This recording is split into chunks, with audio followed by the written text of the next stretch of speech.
ನಾನು ಅವ್ರಿಗೆ ಹೇಳ್ತಾ ಇದ್ದೀನಿ, ನಿಮ್ಮ ಆಕ್ರೋಶ ಏನಿದ್ರು ಕೂಡ ಈ ಬೆಲೆ ಏರಿಕೆ ಕಾರಣಕರ್ತರಾದಂತ ಕೇಂದ್ರ ಸರ್ಕಾರದ ಬಿಜೆಪಿ ವಿರುದ್ಧ ಇರಬೇಕೇ ಹೊರತು ಬಡವರ ಪರವಾಗಿ 5 ಗ್ಯಾರಂಟಿ ಕೊಟ್ಟು ಈ ಬೆಲೆ ಏರಿಕೆಯಿಂದ ಸಹಾಯ ಮಾಡ್ತಿರುವಂತ ಕಾಂಗ್ರೆಸ್ ಸರ್ಕಾರದ ವಿರುದ್ಧ ಮಾಡಲಿಕ್ಕೆ ಸಾಧ್ಯ ಇಲ್ಲ ಅನ್ನೋ ಮಾತನ್ನ ಈ ಸಂದರ್ಭದಲ್ಲಿ ನಾನು ಹೇಳ್ತಾ ಇದ್ದೇನೆ. ನಿಮ್ಮ ಪಕ್ಷಗಳಲ್ಲಿ ಆಂತರಿಕ ಜಗಳ, ನಿಮ್ಮಲ್ಲಿ ನಾಯಕತ್ವದ ಕೊರತೆ, ಜನತಾದಳದಲ್ಲಿ ಆಂತರಿಕವಾದಂತಹ ಜಗಳ, ಇವೆಲ್ಲ ಕೂಡ ಮುಚ್ಚಿಡ್ಲಿಕ್ಕೆ ಇವತ್ತು ನೀವು ಪ್ರವಾಸ ಕೈಗೊಂಡಿದ್ದೀರಿ. ನಾನು ತಮ್ಗೆ ಹೇಳಲಿಕ್ಕೆ ನಾನು ಬಯಸ್ತಾ ಇದ್ದೇನೆ, ನಾವು ರೈತ ಪರವಾಗಿರುವಂತಹ ಒಂದು ಸರ್ಕಾರ, ಕಾರ್ಮಿಕರ ಪರವಾಗಿರುವಂತ ಸರ್ಕಾರ,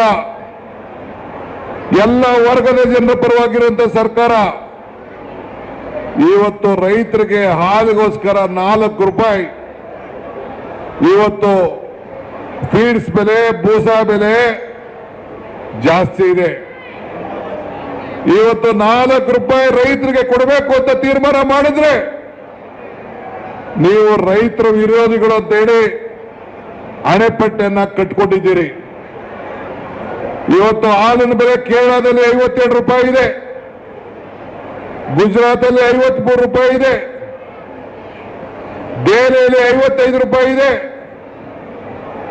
ಮಹಾರಾಷ್ಟ್ರದಲ್ಲಿ 52 ರೂಪಾಯಿ ಇದೆ, ತೆಲಂಗಾಣದಲ್ಲಿ 58 ಇದೆ, ಅಸ್ಸಾಮಲ್ಲಿ 60 ಇದೆ, ಹರಿಯಾಣದಲ್ಲಿ 56 ಇದೆ, ರಾಜಸ್ಥಾನದಲ್ಲಿ 50 ರೂಪಾಯಿ ಇದೆ, ಮಧ್ಯಪ್ರದೇಶದಲ್ಲಿ 52 ಇದೆ, ಪಂಜಾಬಲ್ಲಿ 56 ಇದೆ, ಉತ್ತರ ಪ್ರದೇಶದಲ್ಲಿ 56 ರೂಪಾಯಿ ಇದೆ.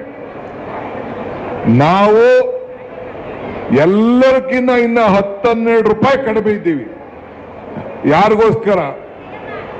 ರೈತನ ಬದುಕೋಕ್ಕೋಸ್ಕರ ಇವತ್ತು ಕೇವಲ 4 ರೂಪಾಯಿನ ಮಾಡಿದ್ದೀವಿ. ನೀವು ಮಳೆಗಾಳಿಗೆ ಎದುರುಕೊಂಡು ನೀವು ಜನ ಆಕ್ರೋಶ ಯಾತ್ರೆಯನ್ನ ಕೈ ಬಿಟ್ಟಿದ್ದೀರಿ.